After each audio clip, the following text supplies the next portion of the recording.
Let's review the film of Vikings 27, Packers 25. Kevin O'Connell, Andrew Krammer just padding his one-score game stats again by letting Green Bay score a couple times in the last 5 minutes. That game got kind of dicey. They had to make some plays down the end of the stretch, but until then, I thought it was their best game in a long time. Yeah, they got to make it stressful for Vikings fans. It can never be easy. It can never be a three score comfortable win. I think I made some quip to Harrison Smith about that after the game, and he said there's not many of those around in the NFL. Those blowout victories that fans want so much of.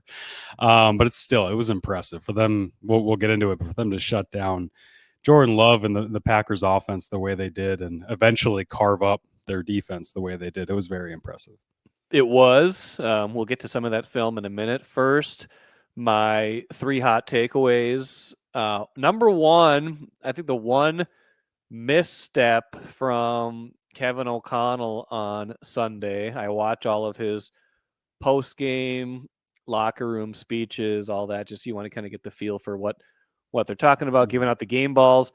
I thought the offensive line deserved a game ball, deserved a little love in that game. I know everybody got a game ball because it was the last home game of the season, so technically everybody got a game ball, but he did not signal out an offensive line that I thought gave Sam Darnold a lot of time in a lot of cases. And, even when protection broke down, sometimes that was Sam holding the ball a little bit too long. I thought that was one of their best performances of the season.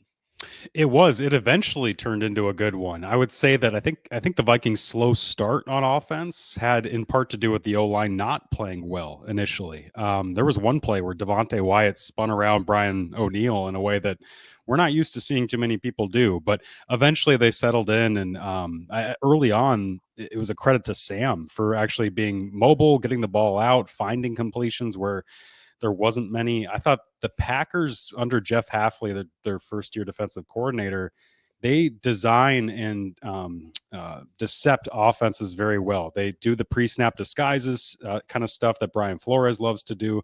And I think that contributed a little bit to Sam holding on to it, testing those protections. But I mean, for the most part, they were able to block it up and build that wall around him. And I think he was sacked, just once in this game? I think so. Yeah, so they settled in eventually, and it was a credit to Sam, too, for trusting that protection after what was honestly a rocky couple first series from some guys. Fair enough. Number 2, Andrew, I got a lot of questions about this, the end of game, and how it seems like team score can kind of catch up to them and makes things kind of weird. And some of that's just the nature of the NFL, right? You're kind of doing the math, you're trying to work the clock and things like that, but I do feel like they're a little bit susceptible to quick strike end of game drives like that because of how they play, because they are predicated on first and second down, unconventional looks, blitzes, run stops. When a team is just going to throw on them, I think they're more vulnerable, frankly, than when it's kind of the regular part of the game. What do you think about that? I think you're right. I agree with this one more so than the first one, because we've seen this, whether it's end of half situations. I'm thinking back to, I think, Chicago, they gave up a late score at the end of the first half. Then obviously at the end of the game, when they get into more of these prevent situations and they kind of, sit back a little bit, they can get picked apart. And defenders, I talked to Grenard about this after the game, Cashman, Metellus, they push back on the notion that it's that concerning. As Grenard said, when we play straight up ball, we're obviously dominating and beating them. It's when we get back into these situations where, he's saying it looks like our corners are getting cooked, but they're just trying to stay over the top of everything.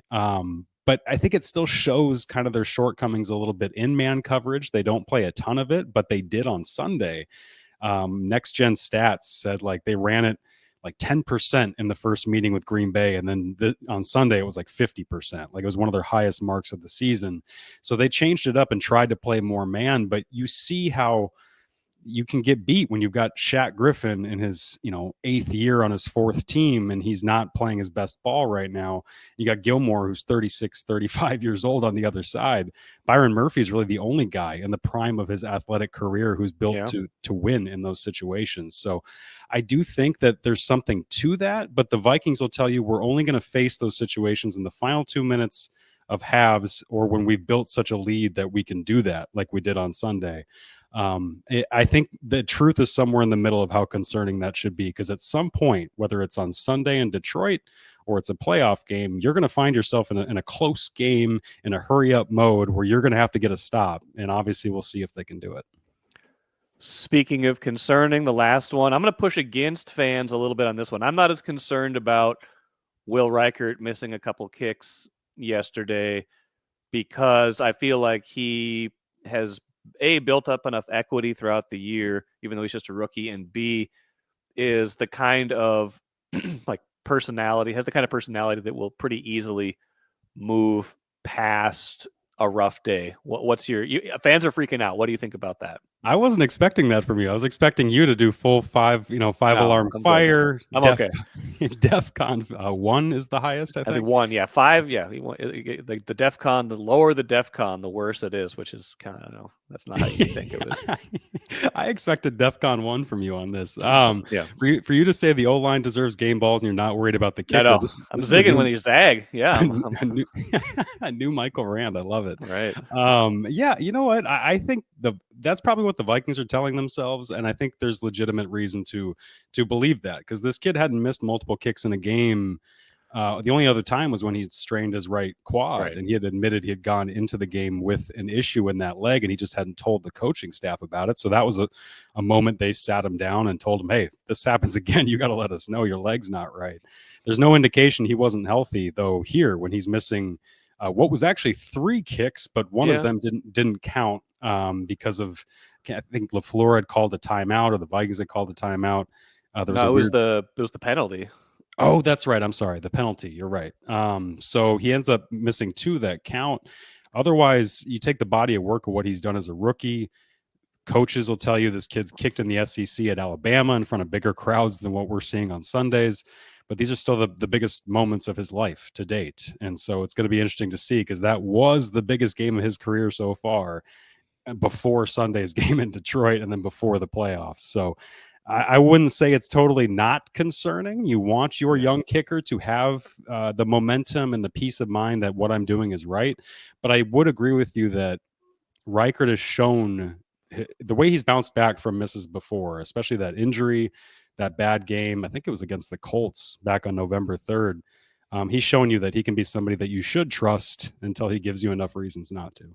Interestingly, for all the close games they've played this year, I don't remember him having to make a game-winning kick. So there is that element to it. They came back on Seattle and made won the game-winning touchdown. He had to make an overtime kick against the Bears, so that's a game winner technically, but that's not.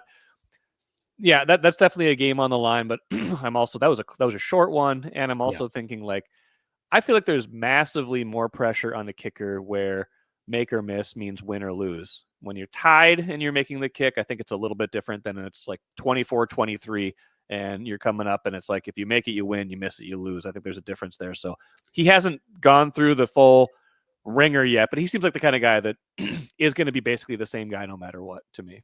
Yeah, that's true. In terms of him not being put in the Greg Joseph spot, where I think it was 2022, he made like 5 or 6 game winners that season. They have not had to rely on Reichert quite to that extent. And then this reminds me of one of my favorite, our colleague Mark Craig has this stat of every time the kicker misses, Kevin O'Connell wins. He's now 16-1 when his kicker misses. It's just the strangest thing.